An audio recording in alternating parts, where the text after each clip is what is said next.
Hola, ¿cómo están mis queridos amigos? Mi nombre es Hermex y pues bueno, estaba viéndola otra vez en Netflix, una serie que se llama The Toys That Made Us en su segunda temporada, y en uno de los capítulos aparece el exdirector en jefe Jim Shooter y dije, oye, yo hace algunos meses, hace algunos años entrevisté a esta persona y no pensé que había hecho demasiado. Normalmente cuando hago una entrevista a un invitado de la cultura pop, pues normalmente hago una plática con ellos, pero al ser de otro idioma la entrevista, de hecho es una de las pocas entrevistas que hago en inglés, ahí verán que a veces como que medio patino en inglés, dije yo, voy a subirles este video que los tenía en la página de Facebook, que nunca lo había subido a YouTube, pues para recordar aquel tiempo en donde pues entrevistaba a artistas de cómics de pues talla internacional.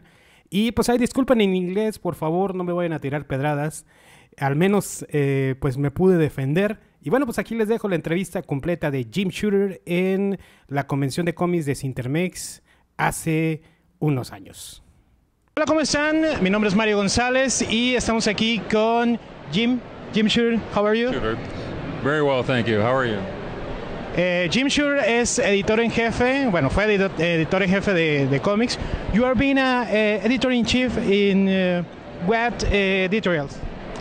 I was editor-in-chief at Marvel for about 10 years. Then I started, over the course of time, I started 3 different companies of my own where I was the owner. I was the president and editor-in-chief. You know, when you start a small company, you do a lot of jobs. So I've been doing it for a long time. I feel you like a friendly man from being a editor-in-chief, because I have editors in my life and it's different because nobody learns to write good, to express. What is the job of an editor-in-chief in comics? Well, it's different now than it was when I started. I mean, when I first started, the editor I worked for, his idea was if he just yelled at you enough, then you wouldn't ask for a raise, you know. And so, I mean, I found out years later he was actually very proud of me and my work, but he was very tough to deal with. On the other hand, he taught me an awful lot. He was a very smart man. His name was Mort Weisinger. And so, you know, I mean, but that was kind of the typical editor in those days. It's like, you know, try to keep you down a little so you wouldn't want a raise. So when I got my chance to be editor-in-chief, I tried not to be that way. I tried to say yes a lot. I tried to be complimentary. And I mean, you know, the times come where you have to say no. And times come where you know, somebody, they can't do it, and so you may have to, you know, let them go and get somebody else. So I mean, those times come, and I tried to be as good about it as I possibly could, but you know, it's not always easy. If you're in charge, you have to make some tough decisions sometimes, and but that was my theory. And I also, what you just said is interesting, because my first editor taught me so much. And so when I took over as editor-in-chief, I tried to make sure I did that for the people. I mean, now some people didn't need taught anything. I had guys like Archie Goodwin, who was Larry Hama, who were great, and they didn't need any help. They knew what to do. But the younger guys, the new guys, and the new people, sometimes, you know, you had to spend a lot of time with them and teach them, and I thought that was part of the job. And then I expected my editors to teach their assistants and to teach their writers and their other creative people. So that was my goal.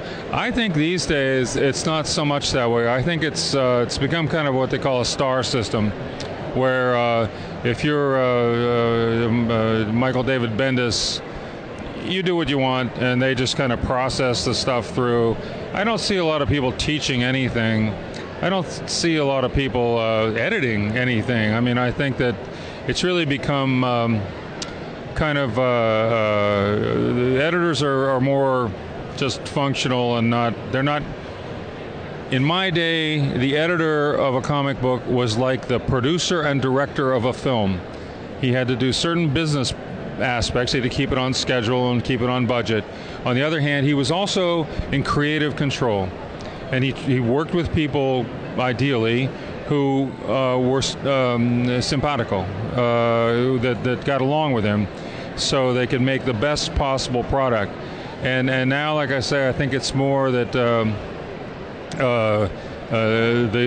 writer or the artist, depending on who has got the most clout, is the one who's in control, and the editor just kind of is saying yes sir a lot and just doing what he's told.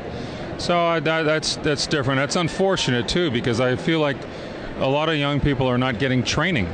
They're just kind of thrown in the water and expected to swim. Okay. If you have to say something from those people who want to learn about editor-in-chief, who wants to be a editor-in-chief, what do you recommend from those young people who wants to follow that path? Well, what I would recommend to anyone who wants to be in any aspect of editorial, whether you're the editor or one of the creative people, is learn your craft. I mean, a lot of people these days think they can just sit down and start writing, and that's fine. No, there's a lot of things to learn before you are able to really write well and competently. And so I recommend people, learn their craft. I mean, all right. So for writers, that would mean reading a lot of books or maybe taking classes or whatever. I recommend the Robert McKee film writing course. No matter what medium you're going to work in, you'll learn a lot there. I give a class. I go around to conventions and so forth. It's, if I'm there and they want me to do it, it's free. I'm not like Bob McKee. I don't charge for it. But similar thing. But also, if you're an editor, all right, so if you're an artist, you should learn to tell a story, and you should learn to draw. You should learn perspective. You should learn anatomy.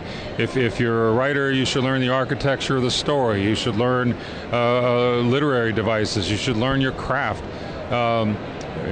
Same with colorists or whoever. You have to learn what you need to know. If you're an editor, you need to know it all.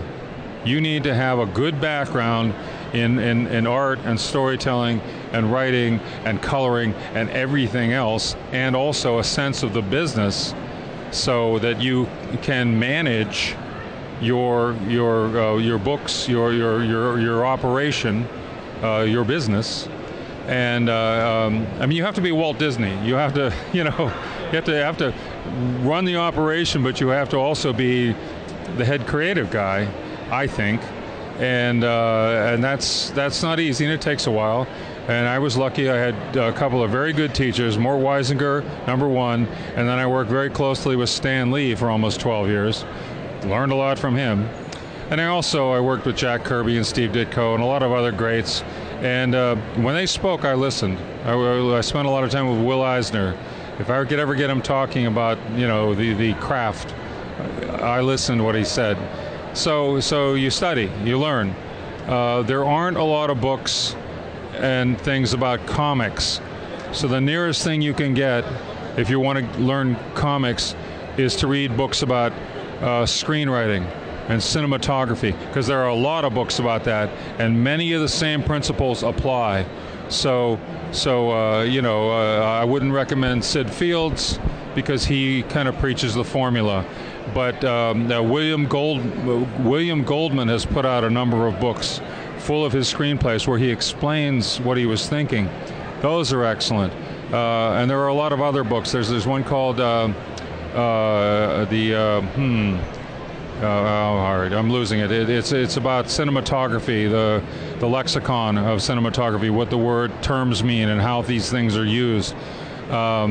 So I feel like there's a lot of resources for film. Same things generally apply to comics. You have to do a little interpretation, but it's out there if you want to find it. And if you study hard, you increase your chances.